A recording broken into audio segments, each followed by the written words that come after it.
만나면 좋은 친구 MBC. 하얀 세상이 펼쳐진 이곳은 평창. 아, 피디님, 이게 너무 추운데 이것도 여기 뭐 허허벌판 이런 데로 왜 불렀어요? 에? 이제 좀 봄인데 우리도 좀 이렇게 좀 살랑살랑 꽃도 좀 이렇게 이런 거 하면 너무 좋잖아요. 에? 아, 근데 뭐 그래요, 강원도니까 시원하고 좋네. 근데 뭐 오늘 뭐 찍으러 온 거예요? 다 눈밖에 없는데. 에? 아니 이건 올림픽 성화대? 저 그거 아니에요? 어? 2018 동계올림픽 개최지인 평창에서 전국 청소년들을 대상으로 특별한 겨울 캠프가 열리고 있습니다. 감동의 순간이 재현된 올림픽 경기장을 직접 찾아 그때의 영광과 감동을 체험해보는 특별한 시간. 평창 수호랑 캠프 현장으로 가봅니다.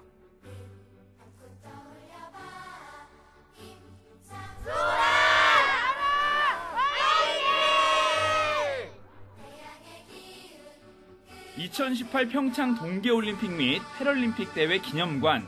평창 동계올림픽의 마스코트 수호랑과 반다비가 반기고 있는데요.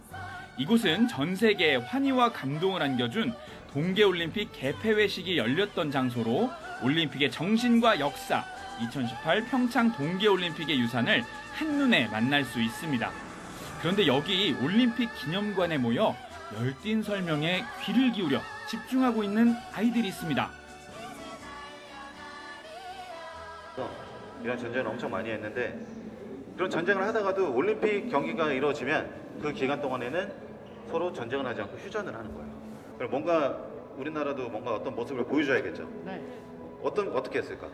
개회식에 나갔어요. 북한이랑 같이 들고. 오케이. 올림픽이 가장 추구하는 게 바로 평화, 화합 아니겠습니까? 올림픽 정신에 가장 딱 맞는 평화와 화합의 모습을 제대로 보여주는 생생한 역사의 현장을 여러분들 보고 계십니다. 그러네요. 지난 2018년 평창에서 펼쳐진 평창 동계올림픽. 그날의 감동과 환희를 기억하기 위해 한자리에 모인 아이들. 바로 수호랑 캠프에 참여한 학생들이죠. 네, 우리 수호랑 반다비 스포츠 캠프는 저희 그 평창 기념재단의 대표적인 사업이고요. 우리 올림픽 시설은 올림픽인만, 뭐 전문 체육인만 가는 시설이 아니고 전국 그 학생들 대상으로 우리가 열어놓자. 그래서 이제 매년마다 우리가 10,000명을 학생들을 모집해서 평창하고 강릉을 데리고 와가지고요. 각각 올림픽, 동계올림픽 종목을 체험을 하고, 그리고 긍정적으로 우리는 미래에 이 프로그램 통해서 미래의 동계올림픽연이 나오지 않을까 이런 생각을 하고 있습니다. 그래서 우리나라에 메달을 안겨주며 평창의 꿈을 이뤄준 곳, 그 영광의 장소에 청소년들이 찾았습니다. 보슬레이 스켈레톤 하계 스타트 훈련장이에요. 여긴 실제로 국가대표 선수들이 스타트 훈련을 할 때 사용하는 장소이고요. 종목 같은 경우에는 루지, 스켈레톤, 봅슬레이 이렇게 세 가지가 있는데, 썰매가 출발해서 갔다가 다시 돌아올 거예요, 이쪽으로. 그러면 다시 헬멧을 착용하고 봅슬레이 출발선에 선 아이들 모습이 마치 미래의 스포츠 선수가 된 듯 진지한데요. 4인승 봅슬레이에 올라타 코스를 돌파합니다. 비록 짧은 코스지만 직접 체험하는 동계올림픽 종목에 썰매를 탄 아이들도, 캠프를 도와주는 분들도 모두 기대감에 부푸는 시간이죠.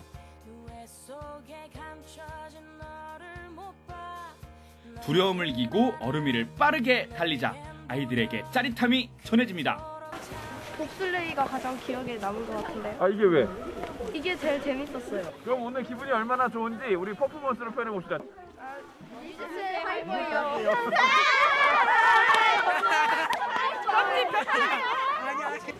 딱 내려갈 때는 눈썰매보다 재밌고 뭔가 짜릿하면서 훅 내려갈 때 재밌어요. 우리 열심히 한번 해서 나중에 동계올림픽 금메달 한번 가자고. 네. 금메달 렛츠고! 렛츠고. 예! 수호랑 캠프는 올림픽 유산으로 미래 동계올림픽 메달의 주역을 기대케 하는데요. 일단 좀 이 친구들이 잘 모르는 종목에 대해서 일단 알려고 여기까지 와준 거에 대해 너무 고맙고, 또 다른 메달을 획득할 수 있는 좋은 기회가 되었으면 좋겠습니다. 이제 와가지고 이렇게 체험을 하는 걸 보면은 이제 이런 친구들이 체험을 해가지고 관심이 생겨서 나중에 선수 쪽으로 전향할 수도 있는 거고 그렇잖아요. 네네. 그래서 아주 좋은 이제 비인기 종목이다 보니까 아주 좋은 사업이라고 생각하고 꼭 체험하러 왔던 친구들이 선수 쪽으로 생각을 해봤으면 좋겠습니다. 아, 그래요? 100분의 1초를 이길 수 있습니다. 138점이 됩니다. 끝까지 대단합니다. 은메달을 확보하는 대한민국입니다. 공동 은메달이에요. 2인승 공동 금메달이었지 않습니까? 그날의 영광을 뒤로하고 찾아온 다음 장소, 눈이 펑펑 내리는 하얀 눈밭에서 이번에 체험할 종목은 크로스컨트리 스키입니다. 자, 바이딩맨 위에 보면은 손으로 양쪽을 잡고 끌어올려지는 레버가 있어요. 이렇게 선생님처럼 끌어올려져요. 먼저 이렇게 올려줄게요. 자, 고리가 하나 튀어나오거든요. 고리가 튀어나왔다가 들어갔다가 할 거예요. 확인해주세요. 신발을 착용하는 것도 눈 위에 중심을 잡고 걷는 것도 쉽지는 않지만 올림픽 종목을 직접 체험한다는 것 자체로 마냥 즐겁기만 합니다. 장비부터 타는 방법까지 생소하지만 평지를 걷는 운동이라 오히려 배우기 쉬운 편이라는데요. 그래서 해외에서는 이 크로스컨트리 스키가 생활 운동이기도 합니다. 그래서인지 아이들도 보다 손쉽게 배울 수 있었는데요. 무릎을 굽혀서 앞으로 뻗어주세요. 앞으로 쭉. 팔은 발 바깥에. 아직까지 차가운 평창의 눈보라를 맞으면서도 호랑이처럼 힘차게 눈밭을 헤치며 나가는 캠프 참가자들. 눈밭에서의 즐거운 크로스컨트리 스키 체험. 힘들고 어려웠지만 눈밭을 가르는 재미에 시간 가는 줄 모릅니다. 주로 텔레비전에서만 보던 종목이라 조금은 낯설었을 것 같기도 한데 아이들은 어떻게 느꼈을까요? 스키라는 게 마음을 놓고 해도 좋았고요. 그리고 로프가 딱 일자여서 정말 좋았습니다. 너무 편했어요. 방학이면 이건 가야지 하면서 왔습니다. 한 번쯤 참여해볼 만한 프로그램이고 2018년에 TV에서 봤던 환경을 제 눈으로 본다는 건 이제 인상 깊은 경험이라고 생각합니다. 이번엔 아이들의 사격 실력을 엿볼 수 있는 곳인데요. 사격이 동계 스포츠랑 무슨 연관이 있을까 싶기도 한데 여기는 바이애슬로 사격 체험입니다. 수준이 가장 중요해요. 그래서 흔히 잡은 여기가 가늠자라는 부분이고 여기가 가늠쇠라는 부분인데 자, 흔히 손가락이 가리키는 여기를 보면 조그마한 구멍이 하나 있습니다. 자, 여기를 들여다봐야 돼요. 자, 눈으로 이 구멍을 들여다보는 겁니다. 이번 기회에 사격을 제대로 배운 아이들 실제로 도전해보는데 과연 잘 해낼 수 있을까요? 맞추는 것마다 백발백중, 명사격수 뺨칩니다. 쏘는 족족 파란 명중불 획득.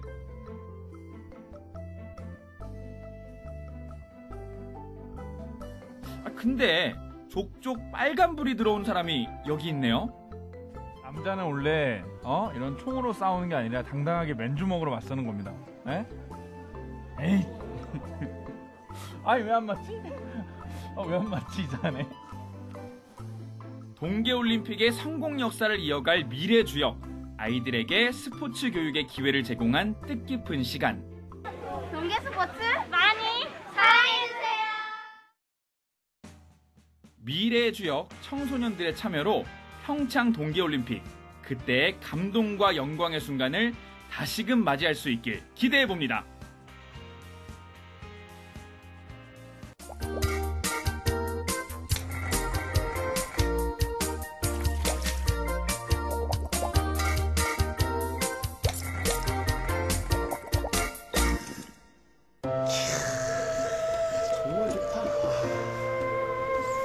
여러분의 마음은 안녕하십니까? 새해가 되고 나이를 한 살 더 먹어서 그런지 마음도 복잡하고 생각도 많아지고 지금 이럴 때 필요한 것은 뭐? 바로 휴식이죠. 요즘 MZ세대들은 사찰에 머물며 템플스테이를 즐긴다고 합니다. 오늘 저도 차분한 분위기 속에 휴식을 좀 취하고 나를 돌아보는 시간을 가져보려 합니다. 여러분도 함께 하시죠. 바쁜 일상에 지치진 않으셨나요? 쉼이 필요할 때 마음의 짐을 내려놓을 수 있는 곳.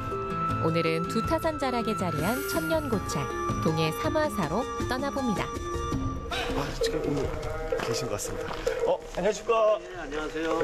네, 이렇게 합장으로. 예, 그렇죠. 절에 오면 너와 나는 하나가 된다. 부처와 중생세 둘이 아니다. 그래서 합장을 하고 인사를 합니다. 네, 알겠습니다. 다시 인사드리겠습니다. 예. 네, 안녕하십니까? 네, 어서 오십시오. 네. 반갑습니다. 이 사찰은 이제 천년, 그 신라 시대 때 인도에서 3명의 큰 스님께서 오셔서 3군데에서 자리를 잡아서 이제 그 3분이 화합이 된다 해서 이곳이 삼화사라고 해서.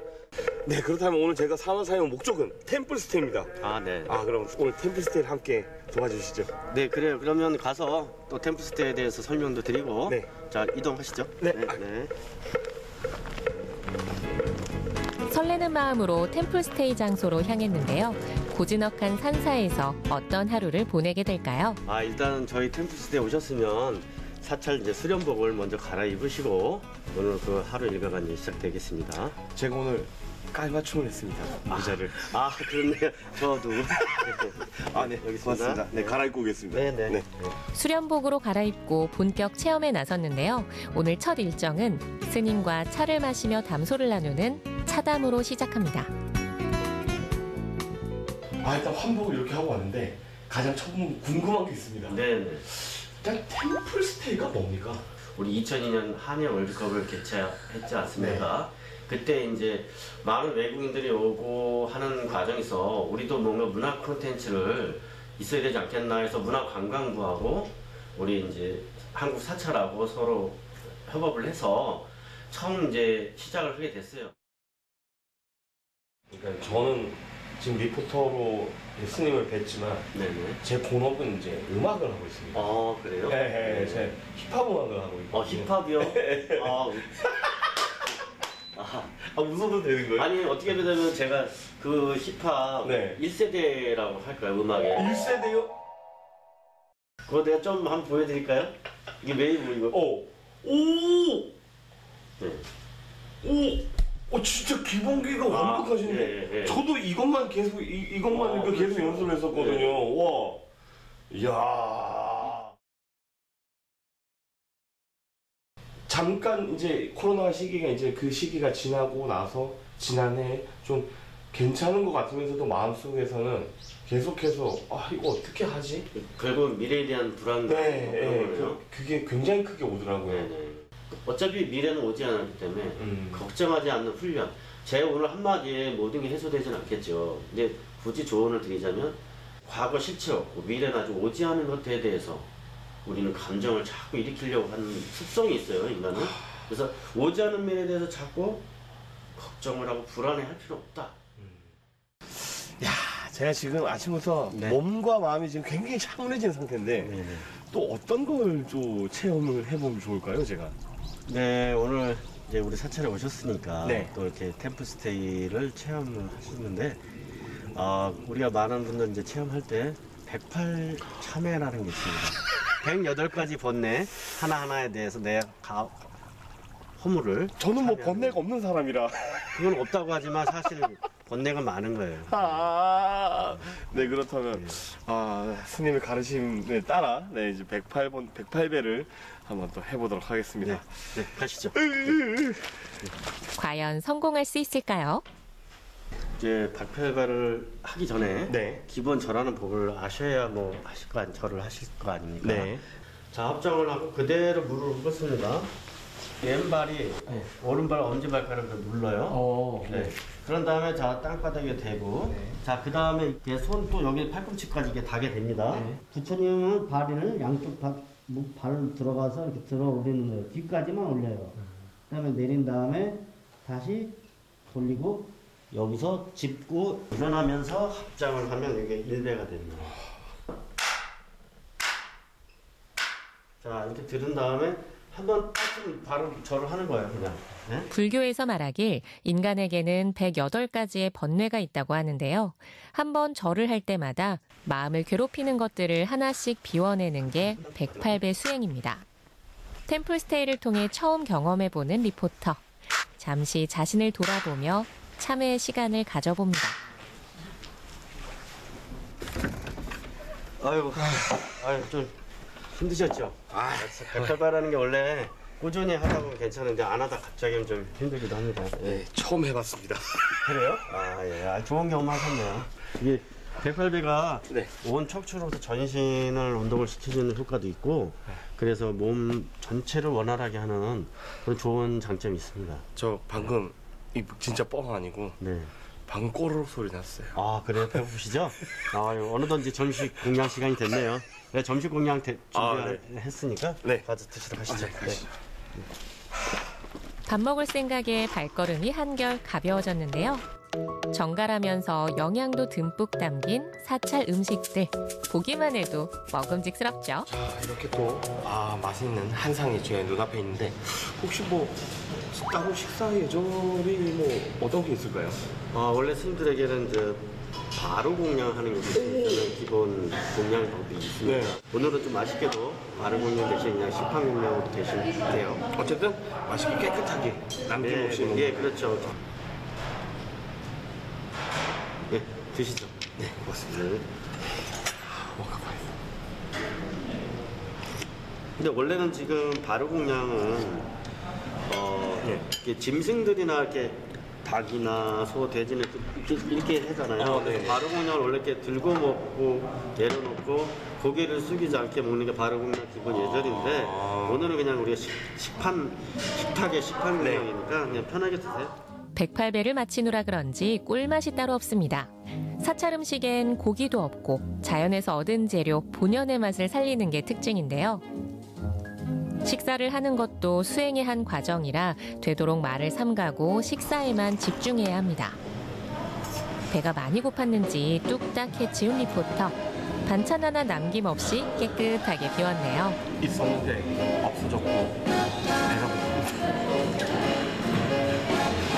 굉장히 부끄러운 것입니다. 대자연의 맛 여기까지. 스님 옷이 바뀌었습니다. 네. 무슨 이제부터 우리가 이제 저녁 예불 드리기 위해서 장삼을 먼저 의식복을 갖춰 입었습니다. 여기가 이제 범종각이라고 해서 건물 이름이 이제 범종각인데 여기는 범종만 있는 것은 아니고요. 그러게요. 사물이라고 해서 대북, 법고, 목어, 운판, 범종 이렇게 있는데 4가지를 이제 다룰 거예요. 저도 그럼 체험을 해볼 수 있나요? 그래 일단은 오늘은 이제 법고나 목어나 운판은 체험하기는 거 제가 하고 마지막으로 타종 체험은 제가 가르쳐 드려서 같이 체험하도록 하시죠. 알겠습니다. 올라가시죠. 네. 법고를 치는 첫 번째 이유는 예불을 이제 드릴 것이다. 주위에 싫어하는 체계도 되고 또 하나는 짐승들에게도 예불 시간이니 정신 차려서 너희들도 예불을 드려서 이 짐승의 몸에서 벗어나가라 하는 가르침을 소리로서 표현하는데 목어는 물속에 사는 물고기를, 운판은 날짐승들을 제도한다는 의미를 담고 있는데요. 지옥세계까지 소리가 들어가면서 지옥세계에 있는 중생들을 세계에 이 소리로 깨트려서 지옥에서 많은 중생들, 고통받는, 괴로움을 받는 중생들이 벗어나게끔 천국의 세계 중생들에게도 이 소리를 듣고 행복함에 젖어있지 말고 정신을 차려서 불전에 예배를 드려서 너희들 공덕을 다 쌓으시고 진리를 또 잊지 마라고 해서 이 범정을 칩니다. 치다 보니까 되게 마음이 뭔가 좀 되게 달라지더라고요. 그렇죠. 가슴속 깊이 진동률이 전해졌는가요? 깊이 왔어요. 그랬죠. 그래서 오늘 이 종 체험으로 인해서 많은 심신의 안정을 찾았으면 좋겠습니다. 고맙습니다. 네, 감사합니다. 쳇바퀴 돌듯 바쁘게 돌아가는 일상. 가끔은 한 템포 쉬어가는 여유도 필요합니다. 종교를 떠나 고즈넉한 사찰에 머물며 재충전의 시간을 가져보는 건 어떨까요?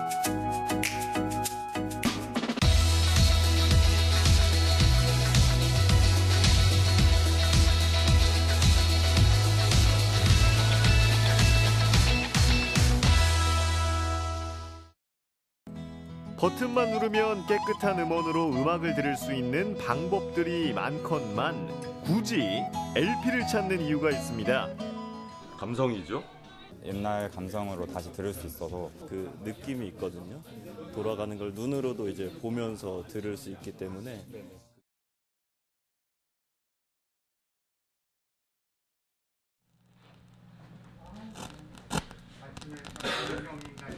지지직거리는 잡음까지도 묘한 매력으로 들리는 LP.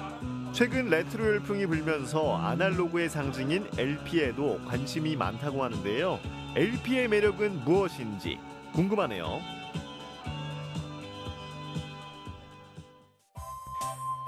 춘천에서 다양한 문화를 접할 수 있는 한 카페. 많은 사람들로 북적북적한 걸 보니까 뭔가 특별한 일이 있는 것 같은데요. 이날만큼은 카페에 커피 대신 레코드로 가득합니다. 바로 레코드 플리마켓이 열리기 때문인데요. 장사 준비하시는군요.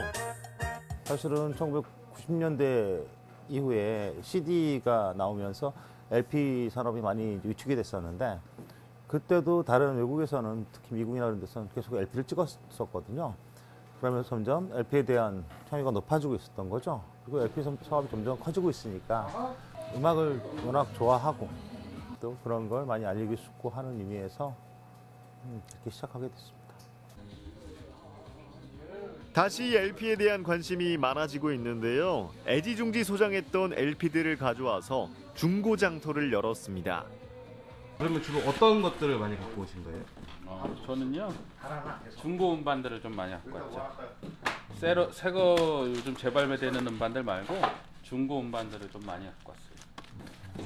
다른 분들이 들었던 거 그런 거 있잖아요. LP와 더불어 추억과 향수의 상징인 카세트 테이프도 눈에 띕니다. 요즘 학생들은 이 카세트 테이프 알까요? 이야, 정말 많네요. 이걸 다 모으고 계셨다니까 정말 대단합니다. 이 테이프는 보통 어떤 거 위주로 갖고 오셨어요? 그 당시에 테이프가 한창 유행할 때에 사람들이 좋아했던 그런 음악들 테이프로 준비를 했습니다.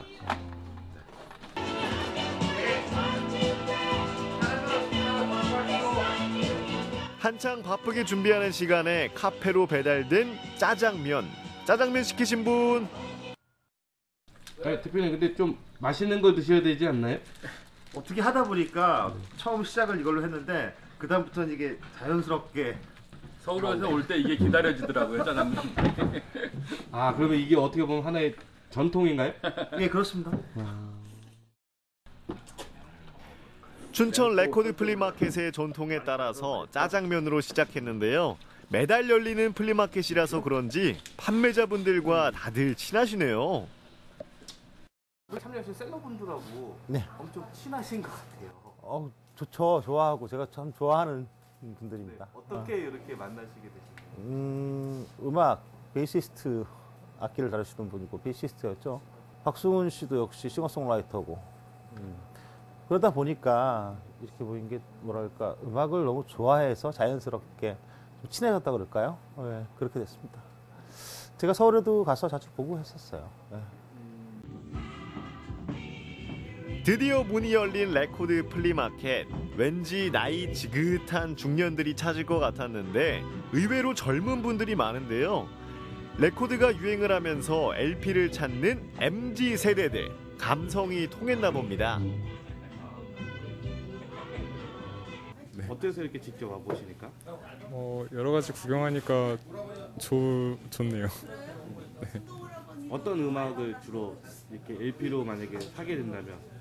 밴드 음악 같은 거 들으면 좋을 것 같아서 막 찾아보고 그러기도 했는데 아직 기회가 안 돼서 못 듣고 있어요. 가장 많이 이제 비틀즈를 많이 좀 듣고 싶다 그러면 여기 전집으로 가요. 62년에서 66년, 끝나는 67년에서 70년까지.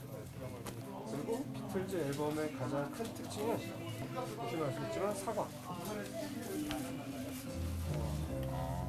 보통 초록색, 약간 연한 연두색으로 되어 있는데 이 앨범 같은 경우는 약간 빨간색으로. 이게 몇 가지 버전으로 되게 많이 나와요. 이렇게 직접 판매하시는 분이 설명도 해주셨는데. 되게 아예 몰랐는데 생각보다 일본에서 들어오는 것도 많고 전문적으로 세분화되어 있는 것 같아서 좀 관심이 가는 것 같아요. LP의 매력이 어떤 거라고 좀 생각을 하세요? 뭔가 요즘에는 휴대폰으로 많이 듣는데 LP는 이제 옛날 감성으로 다시 들을 수 있어서 친구 집에서 들어봤는데 훨씬 더 좋은 것 같더라고요. 분위기도 있고. LP를 직접 꺼내서 판의 상태도 확인해 보고요. 원하시면 음악을 직접 들어볼 수도 있습니다. 이런 게 중고장터의 매력인데요. 이야, 벌써 좋네요. 잠깐 들어볼까요? Such a feeling's coming over me. There is wonder in most everything I see. Not a cloud in the sky. 어떠세요? 이렇게 직접 들어보셨는데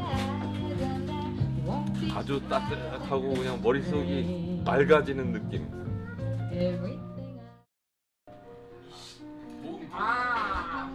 어떤 음악을 들어볼까 고민이 많은데요. 같은 LP라도 가격은 천차만별. 꽤 고가의 음반도 많다고 합니다.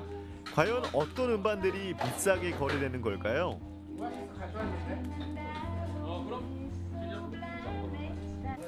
일단은 이제 희소성하고요. 얼마나 이제 많이 찾느냐 음반들을 뭐 그런 거에 따라 달라지겠죠. 이 음악성이 되게 높은 판들이기 때문에 또 그만큼의 가치를 또 가져가게 되는 거죠. 사실 음악성이 없다 그러면은 고가판이 될 수가 없어요. 기본적으로는 희소성과 소장 가치가 있어야죠. 워낙 많은 양의 음반들이 있으니까 고르기도 쉽지 않은데요. 전문가의 설명을 들으면서 천천히 골라봅니다. 사실 거는 말씀하세요. 두 분이 연인이 오셨으니까 더 깎아드릴게요. 전 연인이 오시면 더 깎아드릴게요.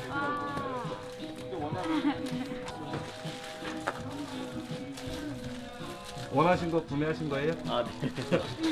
고민하다가. 굉장히 지금 디깅을 되게 잘하셨어요.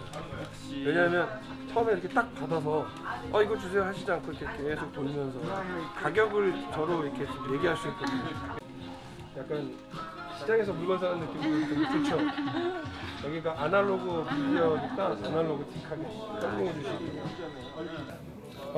이 알파는 비닐에서 빼는 순간 정전기가 보이지 않는 정전기가 생겨서 꺼내면 먼지가 여기 그 알파 안에 소리콜에 다 붙어요. 그러니까 꺼내는 순간 이게 비닐에 싹 미끄러지면서 먼지가 붙습니다. 그럼 어떻게 되냐면 안경 쓰시니까 안경 닦는 그 천 있잖아요. 그걸로 미온수로 뭐 퐁퐁 한두 방울 떨어뜨린 미온수에다가 살짝 담궈서 걔를 한번 이렇게 싹 닦아주세요. 젖은 거. 퐁퐁으로 해도 되는구나. 네. 그리고 이렇게 결대로. 네, 그렇습니다. CD는 그거랑 반대죠. CD는 이렇게 닦지 않고요. CD는 이렇게 닦아야죠. 그게 달라요.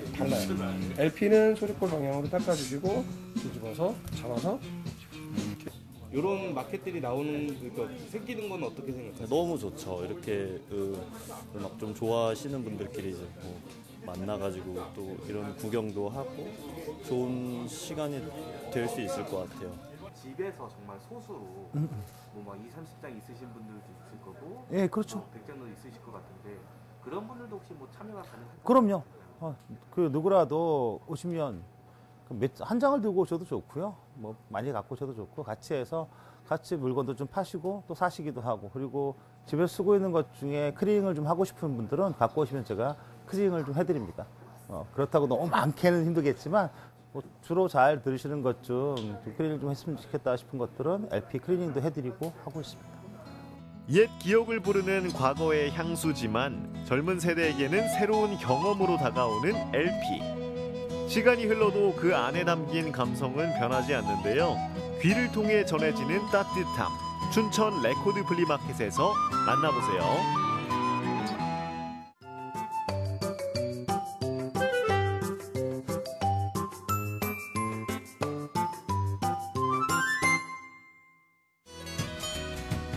추운 겨울을 이겨낸 봄은 더 푸르게 빛나는 법이죠. 여기 청춘의 열정을 불태우고 더 단단해진 사람들이 있습니다. 농산물 하나만 보고 기촌한 파티셰부터 만두가게 대표가 된 편집자까지 모락모락 따뜻한 사연을 품은 두 주인공을 지금 만나러 갑니다.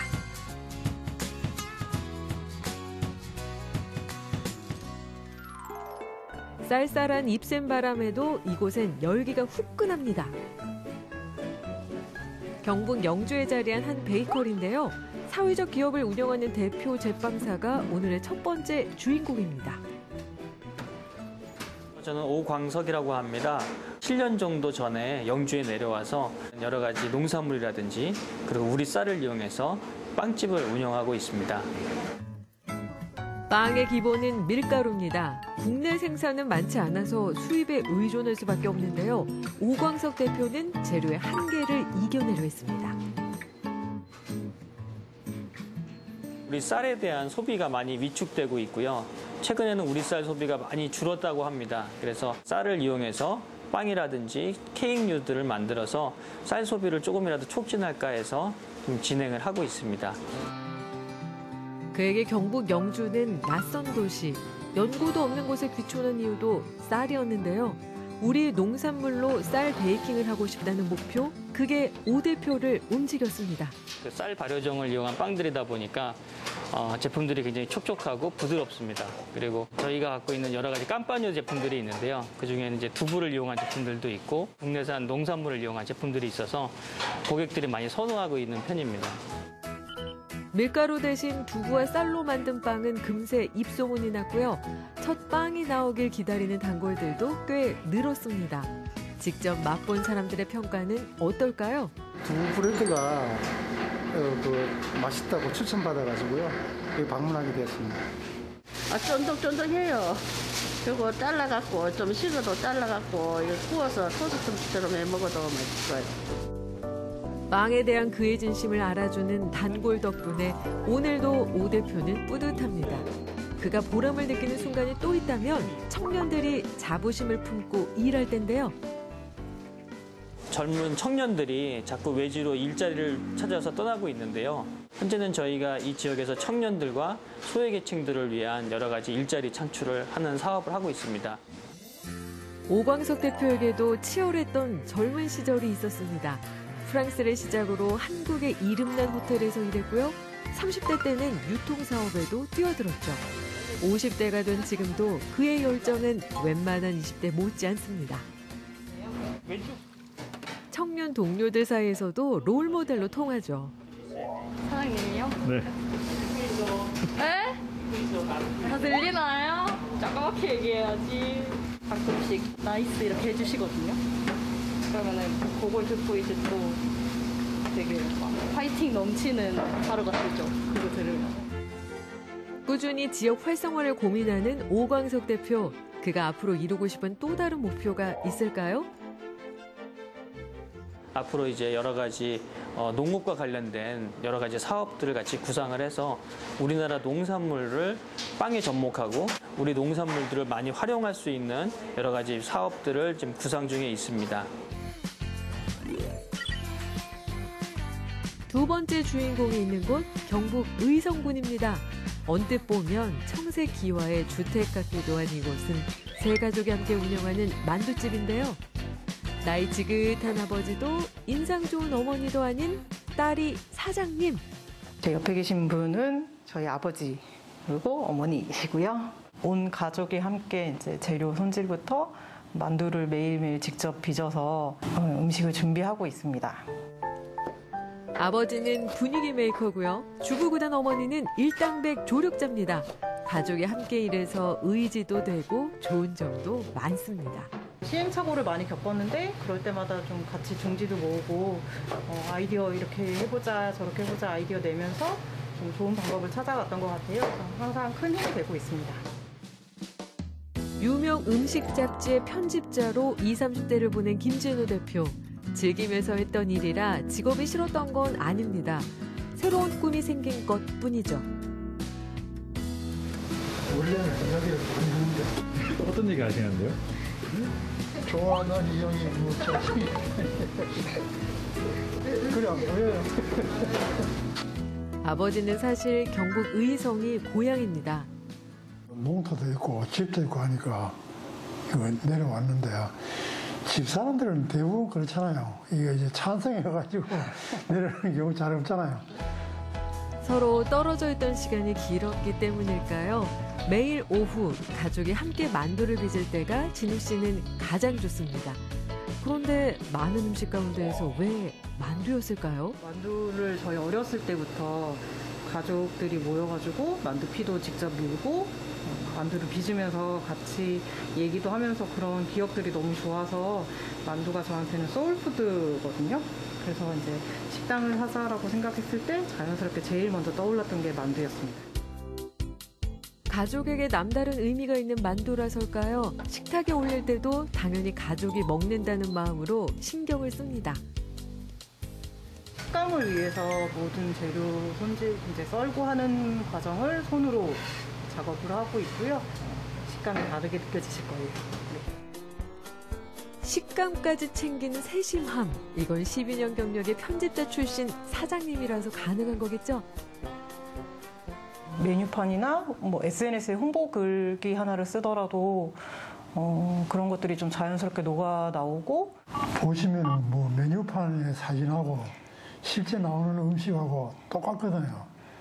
그런 아이디어가 사실은 이 경력 때문에 나오는 거죠. 만두집 마케팅도 마찬가지인데요. 요즘 SNS 홍보나 온라인 판매에도 열심입니다. 창업 3년 차 김진우 대표가 앞으로 바라는 점이 있다면요?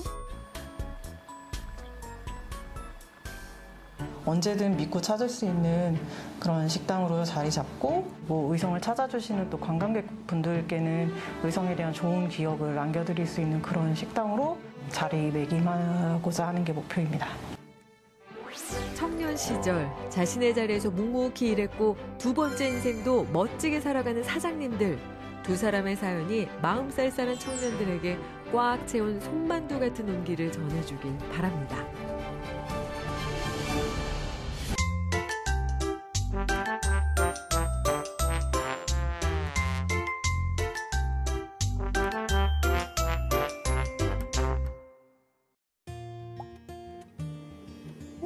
여기 진짜 멋진 작품들이 많아요. 제가 오랜만에 문화생활을 좀 즐기러 나왔는데요. 오늘은 우리 전통예술의 멋과 또 아름다움을 느낄 수 있는 전시회를 만나보려고 합니다. 여러분도 궁금하시죠? 오늘 저와 함께 즐겨보시죠.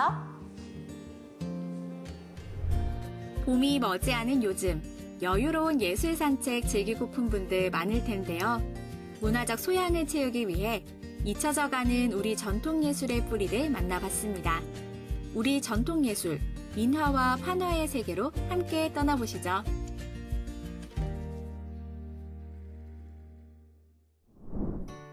치악산 중턱 해발 600m에 위치한 이곳. 신림면 황둔리에 자리 잡은 국내 유일의 판화박물관인 고판화박물관에서 아주 특별한 전시가 진행 중입니다.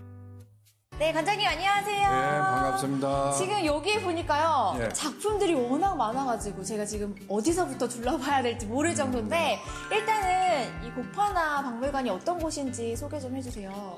예, 고판화박물관은 개관한 지가 올해가 20주년을 맞이하는 해입니다. 그래서 특별히 올해는 첫 번째 전시로 토끼전을 기획을 했고요.